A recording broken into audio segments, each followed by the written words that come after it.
So Woodrow Wilson won the election of 1912.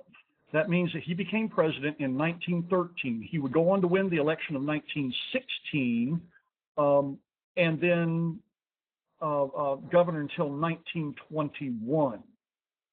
Let's look at how he governed and what he did, at least in an overview. Because what we want to talk about then is how did progressivism fare under a democratic government that said that they wanted to move away from the vision that Theodore Roosevelt had encapsulated in making a long-term arrangement to accept the presence of giant corporations and even trusts, and to accept the presence of a larger government, the role of which was to regulate rather than get rid of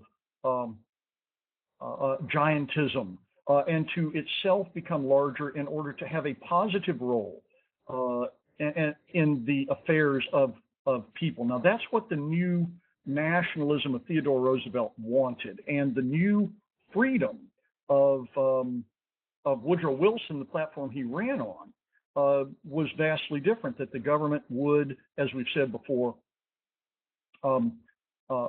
reestablish competition, break up monopolies, break up trusts, break up corporations, use the court system to smash these things, and then once reestablishing competition, would fade back into its old 19th century weaker format. Well, how well did Wilson do this? Almost immediately, he had to give up on his new freedom, and he yielded to the concept of the new nationalism, though in many of the policies that he promoted, you can see a lot of the new freedom. And Roosevelt often fought against Wilson, in large part because both of these guys were giant egos encased in normal-sized bodies, in many cases because they simply disagreed on the direction to take the government, and in many cases because they ended up goring each other's oxen with their ideas. Okay, so one of the first things that occurred, it didn't occur under Wilson, but it occurred because of Wilson, was that William Howard Taft, in his very last act as President of the United States, split the Department of Commerce and Labor into two distinct departments, recognizing that if he did it, he could control how it worked rather than allowing Wilson to do it, in which case it might be much more, and would surely have been much more pro-labor.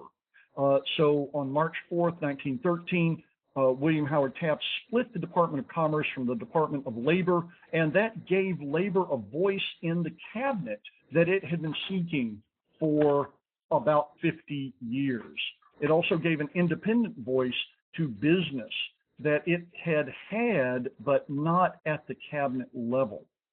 So moving on from that, we see that the Wilson administration and its allies established a number of positive role acts, government playing a positive role in the economy and in the lives of people.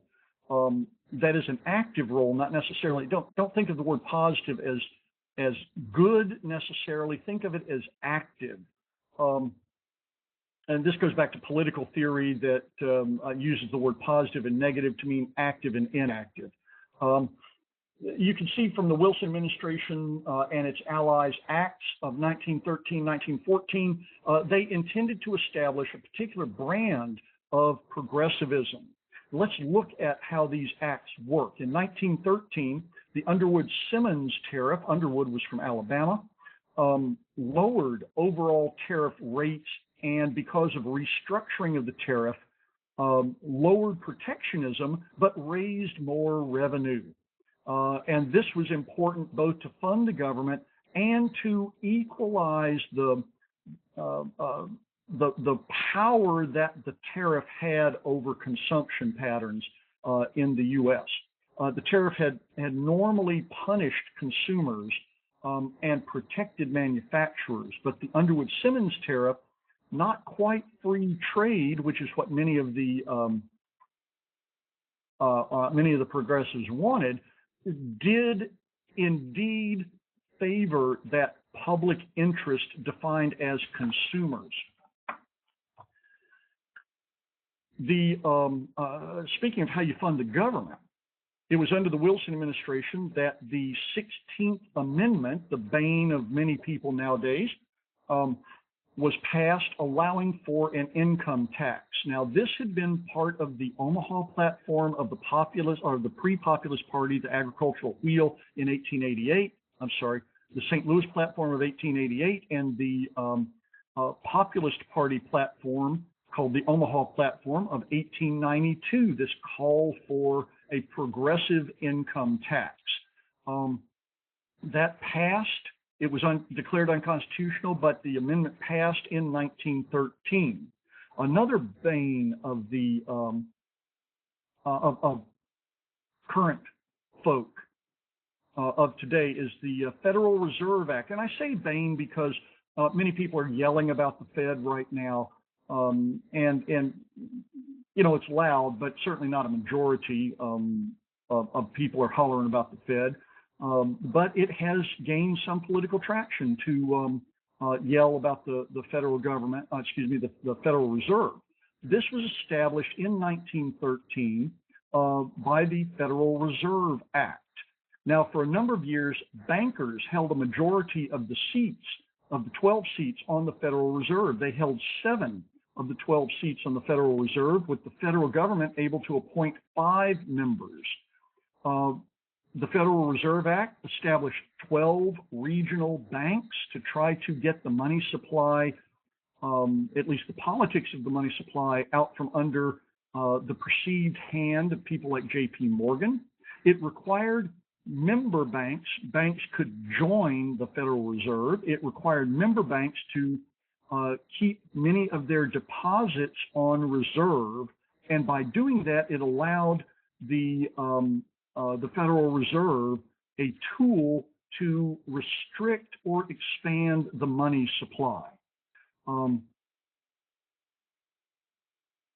The Federal Reserve Act also allowed for exchanging outstanding loans for legal tender, which was another way to expand the money supply without, at least within the financial sector, without moving away from the hard money, particularly the gold standard. And it created a sound but flexible currency, at least for the first 18 years, 15 to 18 years.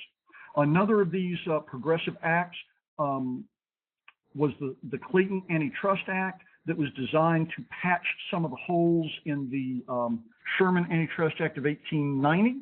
The Clayton Act outlawed some vestiges of corrupt practices like price discrimination and so-called tying agreements. And it exempted both labor and farm organizations from being prosecuted for restraint of trade. So it refocused the Sherman Antitrust Act. The last of these great acts, actually not the last of the great acts, but one of the last of the great acts is the Smith-Lever Act of 1914, which funded agricultural extension education and is one of the first times that the federal government had gotten involved in directly funding certain types of education. And this wasn't done with just centralized federal money. This was done in a partnership agreement with the states and with the agricultural colleges. And the Smith-Lever Act created the agricultural extension services and created agricultural education throughout the United States.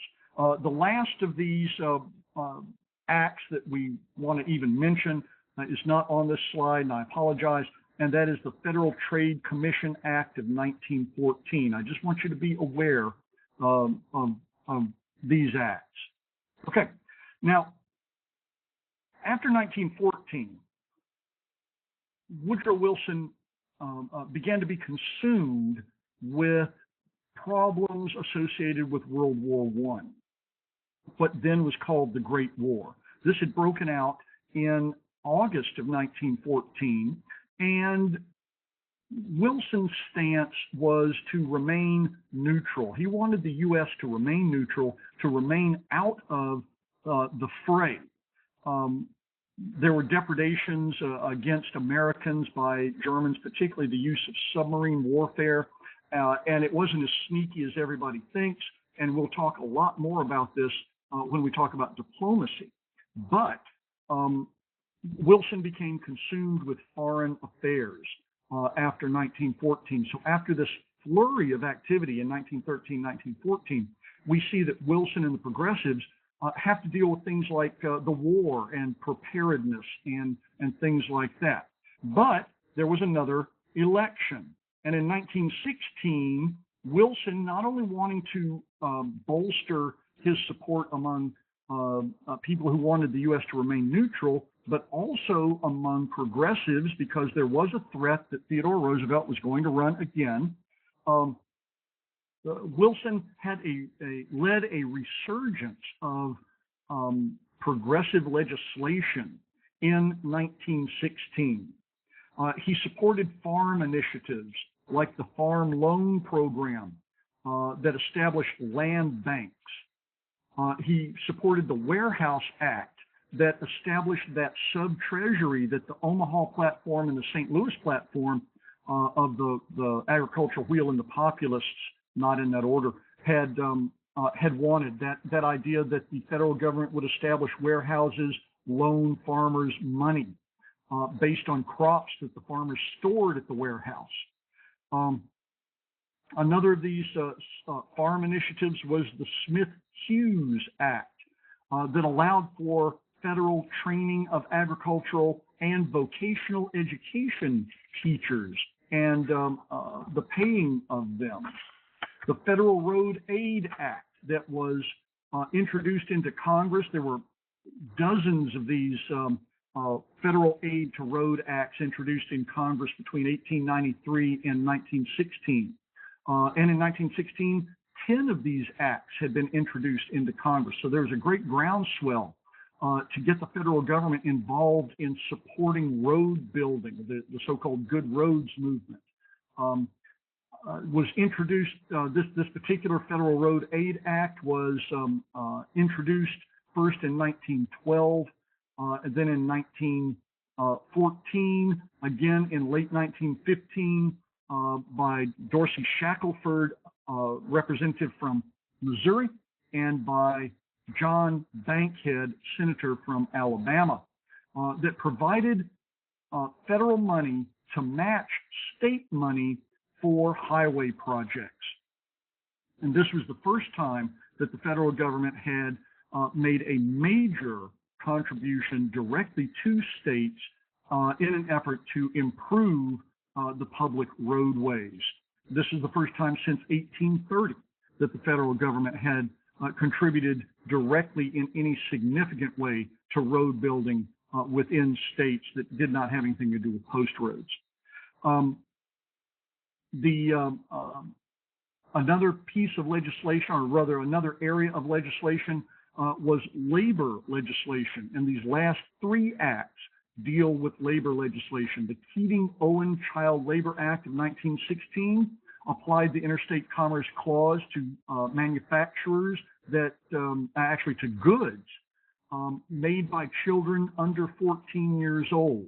Now, the Supreme Court found this unconstitutional, but it was it bolstered Wilson's progressive chops, and it did begin to extend federal control over child labor.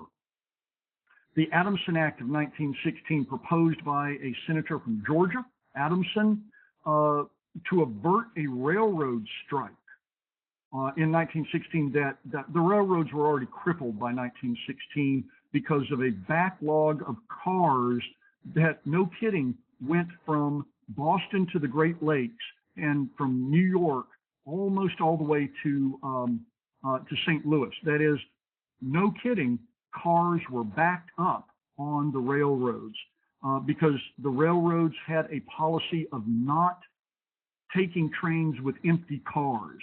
And because the U.S. was sending so much war material to Europe, there were more cars coming into the ports than going out of the ports. Well, this would have been complicated by a railroad strike. And so when the unions threatened to strike over the 8-hour day, Adamson and his colleagues introduced this act by which the railroads adopted the 8-hour day. Of course, when the feds adopt something like this, it will spread throughout the rest of the economy. The Adamson Act was found constitutional. The last of these labor legislation acts was the Workmen's Compensation Act that provided what we consider today workmen's compensation, exactly like we consider it today, to federal workers who were injured on the job. And this had been a prime concern of those progressives who were interested in the workforce and in labor. And there were plenty of those kinds of guys. Anyway, these are the acts, both in 1913-14 and in another surge in 1916, that give us a little indication, at least, of how active Wilson was and the Congress was until World War I. And as always, thank you for your attention.